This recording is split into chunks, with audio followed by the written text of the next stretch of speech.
So, a very interesting thing about working in the human risk management industry is the way that it's sometimes viewed by others.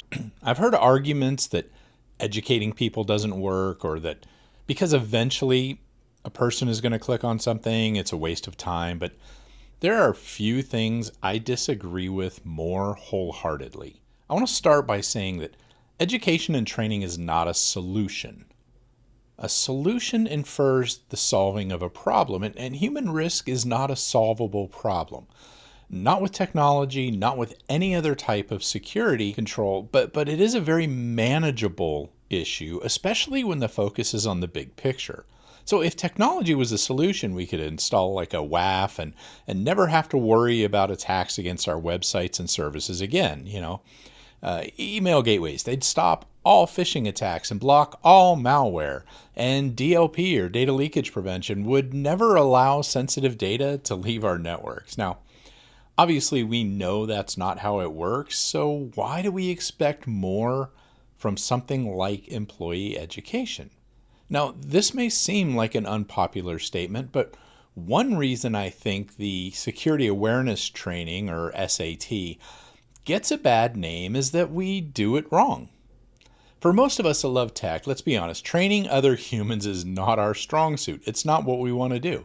If we tell a computer what to do, it pretty much does exactly what we tell it to do. But people, they do whatever they want to. Imagine typing a command in a Linux shell and hitting enter, and it just ignores the command like you never typed it, right?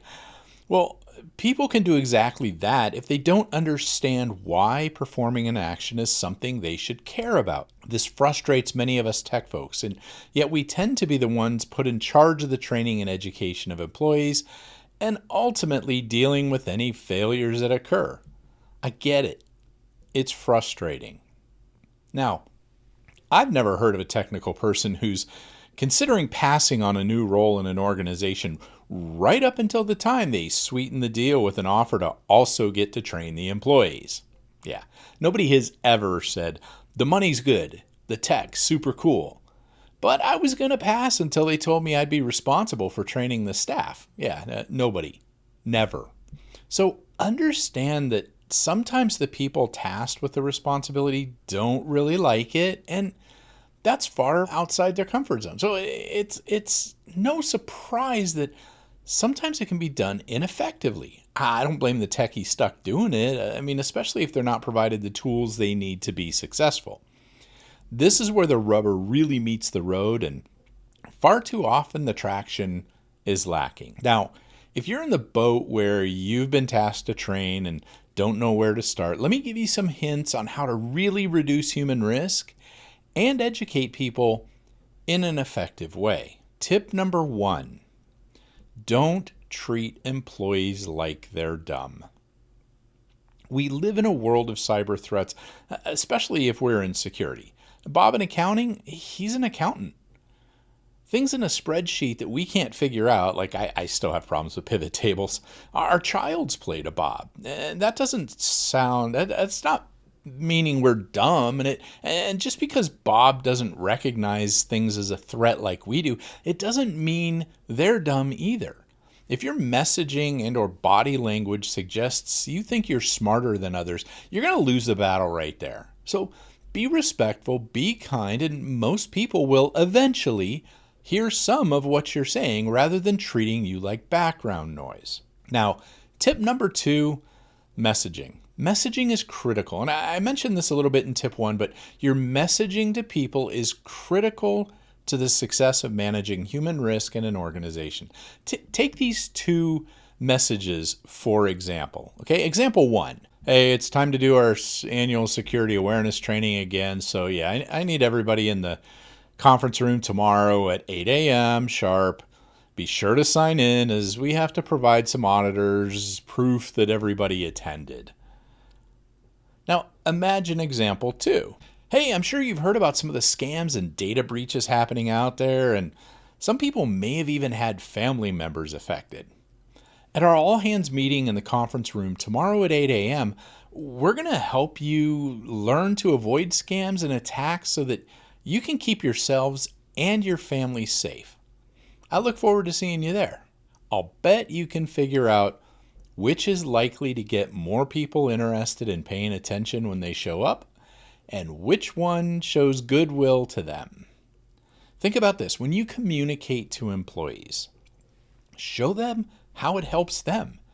And what they learn will end up helping the organization.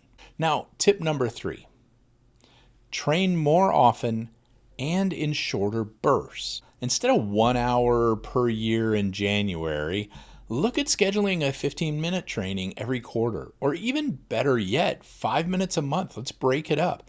This is where online and on-demand train really picks up.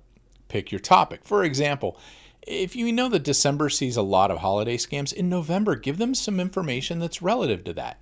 January's often tax-focused scams. Remind them of the threat. People are much more likely to pay attention to short, relevant training than long-winded stuff that really doesn't apply to them. Now, tip number 4, it's not all about phishing.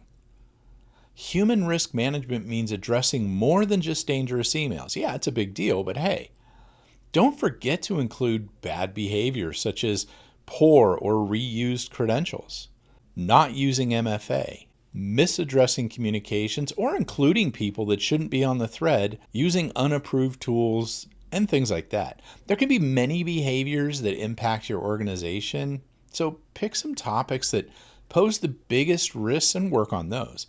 If you supply password vaults and everyone uses them, don't waste the limited training time talking about that. Instead, focus on other behaviors you want to change.